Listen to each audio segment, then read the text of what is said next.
and sent across to the car display. So this is the overview. We show contextually relevant suggestions when you're in a car. Yeah. We've got navigation, communication, media, and car apps. So here you can see business I might go to at this time of day. Restaurant, we've got a playlist. So if I press the playlist, switch to that particular app, start playing music. And you'll see the music's coming through the car speaker system there. So this is the audio control bar. In this case with Play Music, there's like previous, next track, we've got sort of an overflow menu, thumbs up, thumbs down, start radio. And what you'll see across all the apps, including the third-party ones, is a very consistent UI. So along the top, we've got the application name, signal, battery, clock, and a mic. And in the top left, we have a menu. So this menu structure is list-based, so everything is in a list. The great thing about that is that as an app developer, you don't need to know too much about the car you're plugged into. So this is a touch screen, but the Audi next to us doesn't have a touch screen, it has a rotary control system. Okay. And you can then just move through that list and make selections. So here's features from Play Music like playlists. One of the things we spoke about yesterday in the keynote were third-party apps. So everything in this list is an app that's installed right now on my phone and is using the Android Auto SDK. So by declaring the manifest they're using the SDK, they'll show up in this list.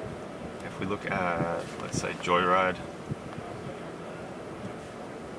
you'll see the UI is similar as what you just saw in Play Music, but it's customized. So there's different colors, different buttons. So they've got a custom skip ahead 30-second button, different overflow menu, and when you look at the menu structure, you'll see it looks quite different as well.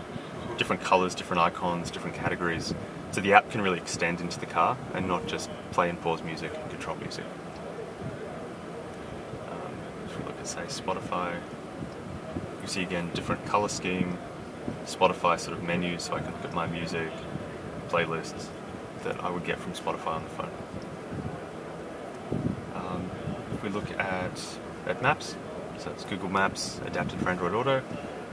I can be in any of these applications and issue a voice command. For example, it can be on the overview.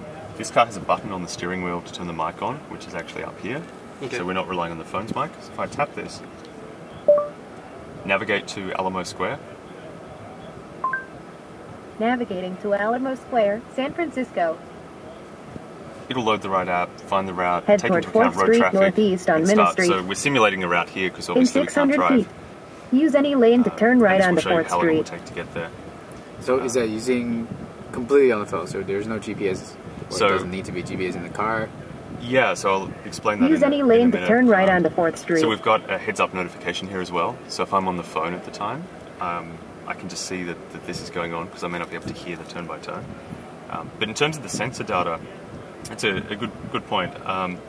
We're able to make use of the best sensors that the phone has available. So if the car has a GPS antenna, we can make use of that. If it has wheel sensors, we can use those. So if you've ever been in a car and used a phone for navigation and driven into a tunnel, the phone loses contact with the GPS satellites. We can use the wheel sensors to know exactly how far you are through the tunnel and give you very accurate location. So it can make use of all of that. The car can actually pass that through to us. And then finally, this is the rest of maps. You can see lane guidance here.